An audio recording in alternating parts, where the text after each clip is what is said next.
कैसे हो आप? कृपा है आपकी। बैठ जा, आसन में बैठ जा। इनको चुनरी पहनाओ, इनको दुपट्टा लाओ, इनको भी दुपट्टा लाओ। पूज्य गुरुदेव भगवान, अभी भगवान श्रीमन नारायण की प्राण प्रतिष्ठा हो रही है 7 से 10 फरवरी। अच्छा, गौरी गोपाल में। श्री चरणों में। कौन से ठाकुर विराजमान? भगवान श्रीमन नारायण, भगवान श्री सीताराम चंद्र। अच्छा, कोई ठाकुर जी विराजेंगे।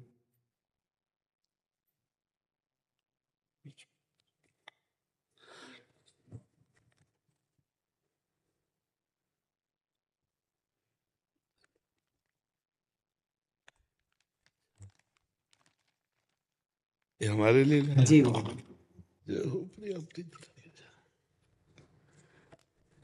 श्री जी को पहले अर्पित कर देना, जा करके बोलते हैं। तो बस इतना अपने जीवन में ध्यान रखना कि कभी अर्थ की लोलुपता ना आने पाए, धर्म की प्रधानता रहे और वाणी शास्त्र संयम से रहे और अर्थ चरणों में रहे। मस्तक पर कभी अर्थ न चढ़ने पावे। अर्थ नहीं, मस्तक तो सिर्फ भगवान के लिए है। अर्थ चरणों में, मस्तक पर भगवान और वाणी में शास्त्र सम्मानित शब्द, तो सदैव विजयी रहोगे।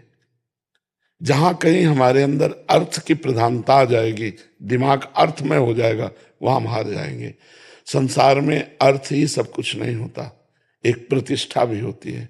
तो आप अपने पीछे भी जैसे आए थे तो आपको यही कहा था कि बहुत सावधान, क्योंकि अगर 100 लोग आपको प्रणाम करने वाले हैं तो 5 आपको गिराने वाले भी हैं। उन 5 के सामर्थ्य आप तक ना पहुंच पाए, इसलिए अर्थ प्रधानता मत रखना, सदैव धर्म का आश्रय रखना और वाणी से शास्त्र सम्मत, जो शास्त्र सम्मत नहीं थे, जैसे हमसे कोई पूछा तो हम कहते थे हमको ज्ञान नहीं, हमने संतों से सुना है, जो शास्त्र से पढ़ा है वो हम आपको बता देते, जो नहीं पढ़ा हमें नहीं ज्ञान है। बस भगवत प्राप्ति की चर्चा कीजिए। जैसे कोई प्रश्न करता है तो ऐसे जरूरी नहीं कि हर प्रश्न का उत्तर हम दे दें। निमि जी महाराज नवयोगीश्वरों से प्रश्न करते हैं कर्म के विषय में और कहते हैं यही प्रश्न हमने सनकादि से किया था, उन्होंने उत्तर क्यों नहीं दिया था?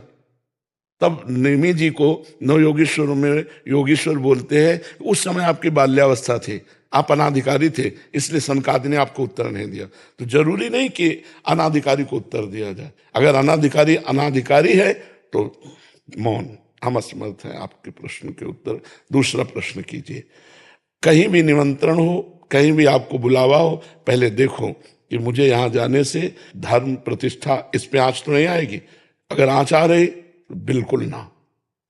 अगर हमारे धर्म की प्रतिष्ठा हो रही है और हमारे समाज इस बात को प्रशंसा करेगी तो हम जाएंगे, अन्यथा नहीं जाएंगे। ये जीवन में आप कोई सहयोगी नहीं है आपका, भगवान के सिवा कोई सहयोगी नहीं है। जिसको तुम सहयोगी मानोगे वही तुम्हारी जड़ काटने की चेष्टा करेगा।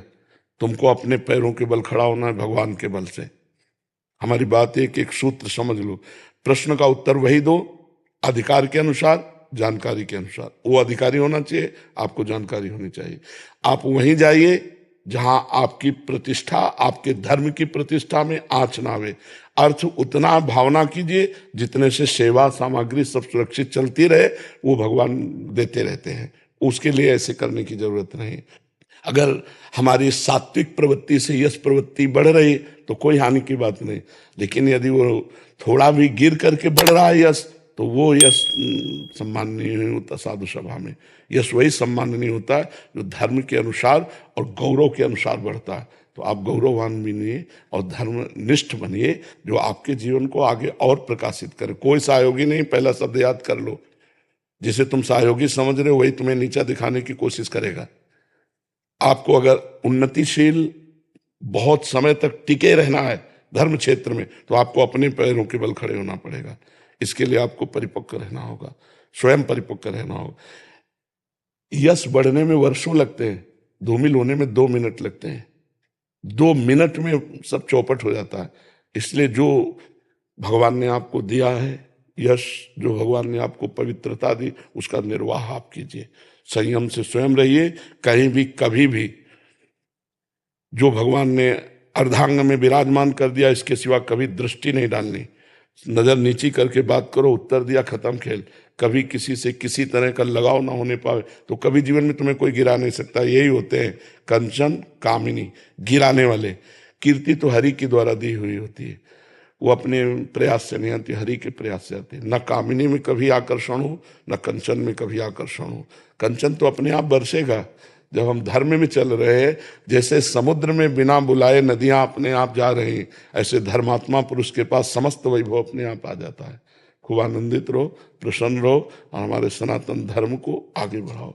जब कभी कोई सत्संग करो उसमें नाम की प्रधानता जरूर करो, क्योंकि कलयुग में केवल नाम के द्वारा कल्याण हो सकता है। शास्त्रीय सिद्धांत भी है, कृतयुगे ध्यायते विष्णु त्रेतायाम जयते मखई द्वापरे परिचर्यायाम कलो तद्धर कीर्तनात्। हरि कीर्तन के सिवा कुछ नहीं है। ना कोई यज्ञ हो सकती है इस समय, अपवित्र घी आ रहा है, अपवित्र धान्य और जौ आदि हो गए, कहां से यज्ञ होगा? त्रिकाल संध्या करने वाले कौन है? कोई बिरला ही कोई होंगे जो त्रिकाल संध्या करे।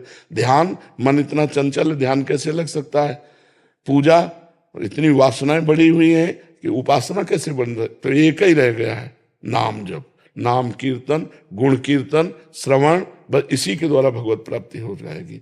खूब भागवत कथा सुनाओ, खूब भगवान नाम का प्रचार करो, स्वयं नाम जप करो, धर्म से रहो, यही हमारी प्रार्थना। पर जी ऐसे स्थानों में भी जाना पड़ता है जहाँ एकदम विमुख हैं, जो जैसे हाँ, कोई गाँव। जब हम कथा के लिए जा रहे हैं तो हम भगवान को श्रोता बना करके बोल रहे हैं, लेकिन हम अर्थ की किसी प्रधान स्थिति पे ऐसे लोगों के पास नहीं जाते जहां से उपहास हो, बिल्कुल नहीं। बहुत अपने को संभालिए, इससे जो है ना तुम्हारी मर्यादा बढ़ती चली जाएगी और तुम आगे उठते चले जाओ। तुमसे कोई बात पूछे आके उत्तर दे दो, तुमको कहीं जाने की जरूरत नहीं है। उसे अर्थ की व्यवस्था की मत सोचो कि इतनी माताएं, इनकी व्यवस्था, भगवान देने वाला है, वो घर बैठे सबका पोषण करता है, सबका पोषण हो रहा है, कभी किसी से ऐसे नहीं। देनहार कोई और है, देते रहे दिन रात। बिल्कुल, ये थोड़ा सा सुधारो। हम अपने घर की बात कर रहे हैं, ये लोग पवित्र यश कीर्ति में धूल फेंकने वाले लोग हैं, अर्थ को ठोकर मारो। तभी का अर्थ को रखो चरणों में और भगवान को रखो दिमाग में। निर्वैर हमारा जीवन होना चाहिए। तो ये बहुत बड़ी क्षमता है और बहुत बड़ा यश है, दोनों को संभाल लो। अब ऐसी जगह मत जाना जहां जाने से थोड़ा भी कोई विक्षेप करे, थोड़ा भी कोई तुम्हारे ऊपर उंगली उठावे। घर बैठे सब होगा, हमारी बात मान ले, घर बैठे सब होगा, अपने आप सब आएगा, तू चिंता मत कर, तू आगे बढ़ और भगवान सहयोगी है। हमें ये बहुत अच्छा लगा कि जैसे सैकड़ों माताएं हैं ना, बहुत उत्तम बात है बच्चा। बूढ़े बाढ़े इनकी कोई सेवा नहीं कर रहा, जैसे सेवा करना बहुत बड़ी बात है बच्चा। इससे भगवान बहुत जल्दी प्रसन्न होते हैं। एक तो वयोवृद्ध और एक जिनकी कोई सेवा नहीं कर रहा, उनकी सेवा जो करने का तुम्हें सौभाग्य मिला, बहुत बात है। और भगवान ऐसी जगह अर्थ अपने आप भेजते हैं। तुम चिंता मत करना कि सैकड़ों माताएं, इनका भरण पोषण के लिए हम कहीं जाने, ज्यादा परेशान मत हो, अपने आप सारी व्यवस्था होती है। जो धर्म से चलता है, परोपकार करता है, जो भगवान का यश गाता है, अपने आप व्यवस्था होती है। तुम उसकी चिंता मत करना, तुम अपनी निष्ठा पे रहो। और स्वयं संध्या करते हो, गायत्री जप करते हो? हाँ, स्वयं करना, कम से कम 2 बार की संध्या तो करना ही।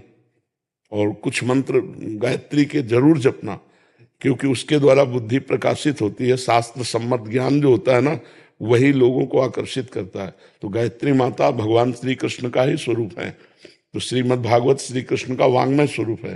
तो गायत्री की कृपा से भागवत में प्रवीणता आएगी। तो दोनों काल सूर्य को अर्घदान करना और गायत्री जप करना और मुद्राओं के द्वारा संध्या को पुष्ट करना। सुमुखम संपुटम च विविततम विस्ततम आता है, सुमुखम संपुटम च विविततम, ये तो प्रारंभ में सिखाया जाता है। तो गायत्री मुद्रा के साथ गायत्री का जप निश्चित, इससे आप सुरक्षित बने रहेंगे। गायत्री देवी बुद्धि को प्रकाश करने वाली है। ठीक है बच्चा? कल रात्रि को गुरु जी सुबह स्वप्न में भगवान श्रीमन नारायण का, ठाकुर जी विराजित थे मंदिर में, और स्वप्न में भगवान जी के पास जाना हुआ। भगवान जी मंदिर से बाहर आए और गोद में आकर के बैठ गए। ये स्वप्न जब से मैंने देखा तो बस दिन रात वही चलता। हाँ, बहुत कृपा है। ऐसा लगता भगवान जी ने कहा कि हमें खीर और कढ़ी खिलाओ जी। तो ठाकुर जी, अभी भगवान जी विराजेंगे ना जी, तो मैंने बोला कि सबसे पहले ठाकुर जी को वही भोग लगाएंगे। हाँ, पवित्र हृदय में भगवान का प्रकाश होता रहता है। आप बहुत पवित्र हृदय वाले हो, बहुत सावधानी से बस चलते रहो, क्योंकि ये बात हमारी पकड़ लेना, कोई तुम्हारा साथी नहीं है, भगवान के सिवा कोई साथी नहीं है। अपने आप को सुरक्षित रखने के लिए बस सावधानी रखो, निष्कलंक जीवन व्यतीत होना चाहिए।